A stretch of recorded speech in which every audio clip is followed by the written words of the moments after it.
है दोस्तों, latest update के साथ आप लोगों के बीच जुड़ चुका हूं और ये लेटेस्ट अपडेट आप लोगों को जान लेना चाहिए क्योंकि यहाँ पर मैं क्लियर करने वाला हूं बहुत सारी ऐसे अपडेट है जो कि अभी ताजा तरीन है, लाइव है। तो चलिए दोस्तों बारी बारी से जानते हैं। दोस्तों यहाँ पे बताते चलो कि 31 दिसंबर को अयोध्या में 7 मंदिरों पर ध्वजारोहण होगा।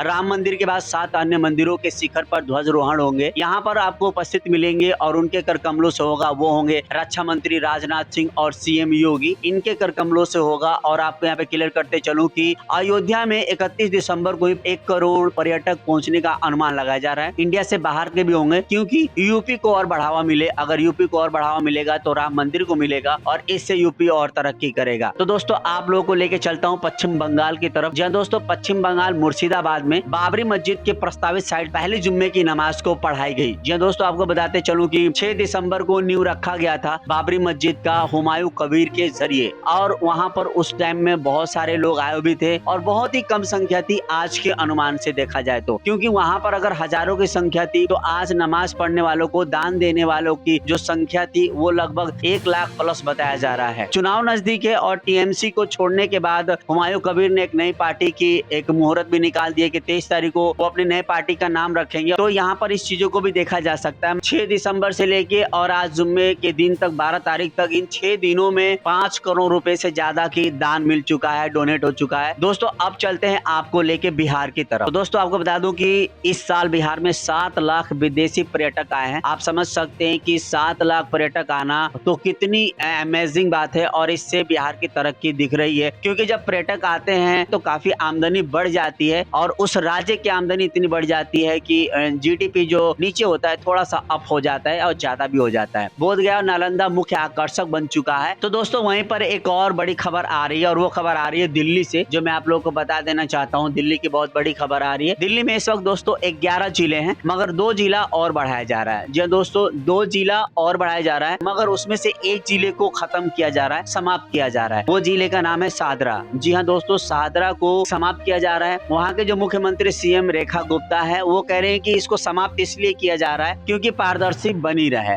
अब आगे क्या है वो आपको अगले अपडेट में बताऊंगा। वहीं पर दोस्तों एक खबर आ रही है, बड़ी शानदार और जानदार खबर है। सीसीए का जो कानून लागू हुआ है, सीसीए आपको पता होगा इसलिए बना था कि जो बाहर विदेश में रहने वाले हिंदू धर्म के लोग हैं वो इंडिया में आएंगे तो नागरिकता लेंगे तो उनको मिल जाएगा, क्योंकि वो वहाँ पे रहना नहीं चाहते हैं। तो 122 पाकिस्तानी आए हैं हिंदू धर्म के और यहाँ पे उन लोगों को नागरिकता मिल गई है और उसी में से उड़ीसा से भी 35 बांग्लादेशी आए हैं, उनको भी इंडिया में नागरिकता मिल गई है। अब देखना बड़ा दिलचस्प होगा कि आगे कैसे सीए का कानूनों में उछाल मारता है। दोस्तों एक बहुत बड़ी खबर आई है, वो आई है खबर मुंबई से। इंडिगो से सभी लोग मायूस है। इंडिगो कहीं ना कहीं लॉस में है और इंडिगो के वजह से बहुत सारे बिजनेस भी लॉस में है, बहुत सारे लोगों का आना जाना बंद हुआ पड़ा है। आपको क्लियर करते चलूं कि 50 फ्लाइट्स कैंसिल हो गए हैं। डीजीसीए ने 4 इंस्पेक्टर सस्पेंड भी कर दिए हैं। इंडिगो एयरलाइंस में तकनीकी खराबी से देश भर में फ्लाइट कैंसिलेशन में है। मुंबई और बेंगलुरु से 50 प्लस उड़ानें प्रभावित हो चुकी है। सैकड़ों यात्री फंस गए हैं। डीजीए ने 4 फ्लाइट ऑपरेशन इंस्पेक्टर को सस्पेंड भी कर दिया है, जैसे कि मैं बताया था आपको। बट दोस्तों अगर हम बात कर लें मुंबई में तो इस टाइम बहुत अच्छे मौसम है, धूप निकला हुआ है, लोग पंखे का भी यूज कर रहे हैं। बट वहीं पे जैसे मैं बताया बाकी के राज्यों का, जैसे दिल्ली राज्य, बिहार राज्य, उत्तर प्रदेश राज्य, गुजरात राज्य, तो यहाँ पर क्या है ना, ठंडी का माहौल है, कोहरे का माहौल है, तो मौसम की भी थोड़ी जानकारी आपको दे देनी चाहिए। तो ये रही आज की अपडेट है और इस अपडेट के साथ हम आपको नेक्स्ट अपडेट पे लेके चलते हैं। आपको यहाँ पे क्लियर करते चलूं दोस्तों कि दिल्ली में वायु गुणवत्ता AQI गंभीर श्रेणी में पहुंचने के बाद आज सुबह GRAP3 यानी ग्रांडेड रिस्पॉन्स एक्शन प्लान लागू कर दिया गया। इसके तहत निर्माण कार्यों में यानी कंस्ट्रक्शन में और तोड़फोड़ पर तत्काल प्रभाव से रोक लगा दी गई है। साथ ही BS3 पेट्रोल और BSIB डीजल गाड़ियों के चलने पर भी पाबंदी लगा दी गई है, क्योंकि प्रदूषण काफी ज्यादा फैल रहा है और हो भी गया है। चलिए दोस्तों नेक्स्ट अपडेट पे चलते हैं मुंबई की तरफ। दोस्तों आपको बता दूं कि कस्टम की बड़ी कार्रवाई चल रही है। मुंबई एयरपोर्ट पर कस्टम विभाग ने आज एक बड़ी कार्रवाई करते हुए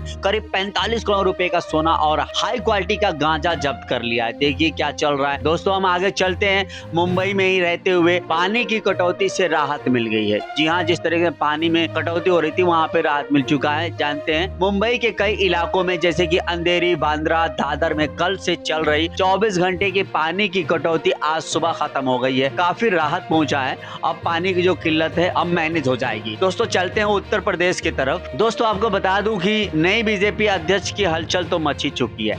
यूपी में भारतीय जनता पार्टी ने नए प्रदेश अध्यक्ष के लिए आज नामांकन की प्रक्रिया शुरू कर दी गई है। केंद्रीय मंत्री पंकज चौधरी का नाम इस रेस में सबसे आगे चल रहा है और वे आज नामांकन दाखिल भी कर सकते हैं। जी हाँ, वहीं पे दोस्तों अगर उत्तर प्रदेश की बात करें तो मौसम विभाग से जो रिपोर्टें आ रही है आप लोग को जान लेना चाहिए। मौसम विभाग ने यूपी के पूर्वी हिस्सों पर तराई वाले इलाकों में आज और कल घने कोहरे का ऑरेंज अलर्ट जारी कर दिया। कोहरा बड़ा ही घना चल रहा है और ऐसे में बहुत सारी आवागमन के साधन रुके पड़े हुए हैं। अब आपको लेके चलता हूँ बिहार की तरफ। जी दोस्तों 24 जिलों में कोहरे की चेतावनी मिल चुकी है बिहार में, कि जैसे उत्तर प्रदेश में वैसे बिहार में। मौसम विभाग ने कह दिया कि बिहार के 24 जिलों में, जैसे वो जिला है पटना, मुजफ्फरपुर, दरभंगा, भागलपुर इत्यादि में 2 दिनों तक घने कोहरे और शीतलहरी का चेतावनी मिल चुकी है और ये जो शीतलहरी है जारी रहेगी। विजिबिलिटी बहुत कम रहने की संभावना है। आप सोच रहे होंगे बहुत आगे हम 1 किलोमीटर चीजें देख लें, आधे किलोमीटर की चीजें देख लें तो मुश्किल है। संभल के गाड़ी वाड़ी चलाना है, लाइटें ऑन रखनी है गाड़ियों की। दोस्तों वहीं पर सीएम नीतीश कुमार का कार्यक्रम है, उसके बारे में भी जान लेते हैं। मुख्यमंत्री नीतीश कुमार आज राजगीर में है, जहां उन्होंने पुलिस अकादमी का नवयुक्ति दरोगा जो एसआई का पासिंग आउट परेड का सलामी है वो सलामी ली उन्होंने। तो दोस्तों ये बड़े अच्छी बात है कि लगातार हम अपडेट आपको देते जा रहे हैं, मेरा सौभाग्य है। चलते हैं दोस्तों आपको लेके झारखंड की तरफ। दोस्तों आपको बता दूं कि पुलिस अधिकारी सस्पेंड हो रहे हैं। जरा विस्तार से आपको बता दूं कि जमशेदपुर के मानगो क्षेत्र में ड्रग्स मादक पदार्थ के मामलों में लापरवाही बरतने पर ओलीडी ओपी प्रभारी यानी ओपी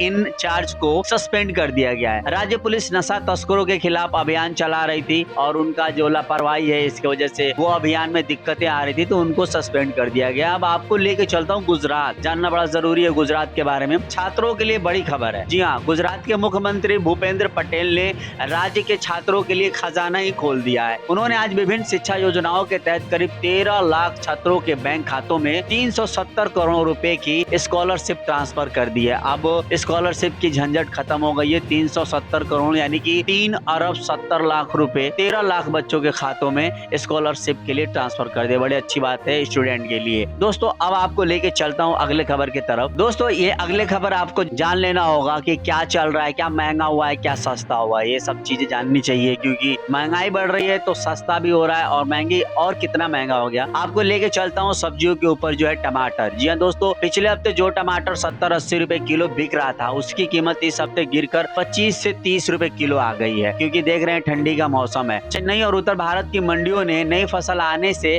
दाम को गिरा दिया है। वहीं पर अगर हम प्याज और आलू की बात कर लेते हैं जो कि सरताज है सब्जियों में, नई फसल की आवक शुरू होने से प्याज और आलू के दामों में भी गिरावट दर्ज की गई है। प्याज अब 60-70 किलो से घटकर 30 से 40 रुपए रेंज में आ गया है। ये सब खुशखबरियां हैं जो आप लोग सब्जी दबा के खाएंगे। अब चलते हैं चांदी की तरफ। तो दोस्तों आपको बता दूं कि सप्ताह की शुरुआत में चांदी 2 लाख रुपए किलो के पार चली गई थी। जी हाँ, अब आपको 12 और 13 दिसंबर और 14 दिसंबर से जो चल रहे हैं इसमें थोड़ी गिरावट आई है। करीब 1000 रुपए की देखी गई गिरावट है। जैसे 2 लाख था तो 1,99,000, तो ये गिरावट है। तो इसको भी आप फायदा उठा सकते हैं। घटा है, घटने वाली आपको सूचना दे रहा हूँ। आप पेट्रोल और डीजल की तरफ चलते हैं जो कुछ राज्यों की जो आंकड़े निकल के आए हैं। मोटे तौर पर दाम स्थिर है लेकिन अंतर्राष्ट्रीय बाजार में कच्चे तेल जो है वो दाम उनके गिरे हुए हैं। मोटे तौर पर दाम स्थिर है लेकिन अंतर्राष्ट्रीय बाजार में कच्चे तेल के दाम गिरने से कंपनियों पर दाम करने का दबाव है। फिलहाल कोई बढ़ोतरी नहीं हुई है बट ये जो है राहत की बात है कि बढ़ी नहीं है। दोस्तों आपको सस्ते का लिस्ट बता दिया, अब थोड़ा महंगे की लिस्ट भी जान लेते हैं। शुक्रवार 12 दिसंबर से लेके 13 दिसंबर 14 दिसंबर ये चलती रहेगी। वहाँ पे सरकारी आंकड़ा जो जारी किया गया है, कुछ चीजों पे महंगा होने की पोल खोली गई है। तो यहाँ पे क्लियर करते चलूं कि वो है, भले ही टमाटर आलू सस्ते हुए हों लेकिन हरी मटर, भिंडी और बैगन के दाम बढ़े हैं। सरकारी डेटा के मुताबिक मटर और भिंडी की महंगाई दर 10% से ज्यादा बढ़ गई है। देखिए यहाँ पे हमने आलू को और टमाटर को सस्ता देखा, वहीं पर मटर बढ़ चुका है। अब खाने के तेल की बात कर लेते हैं दोस्तों। इस हफ्ते सरसों के तेल और नारियल के तेल के दामों में तेजी दिख गई है। इसे महंगाई बढ़ने का एक बड़ा कारण माना जा सकता है कि सरसों के तेल के दाम बढ़ गए हैं। रुपया आपको दोस्तों गिर गया है और रुपया कितना गिरा है, क्या इसकी अपडेट है वो बता देना चाहता हूँ। दोस्तों इस हफ्ते रुपया डॉलर के मुकाबले अब तक के सबसे निचले स्तर पर आ चुका है। 90.42 रुपए प्रति डॉलर पर पहुंच पहुंच गया है। असर हो रहा है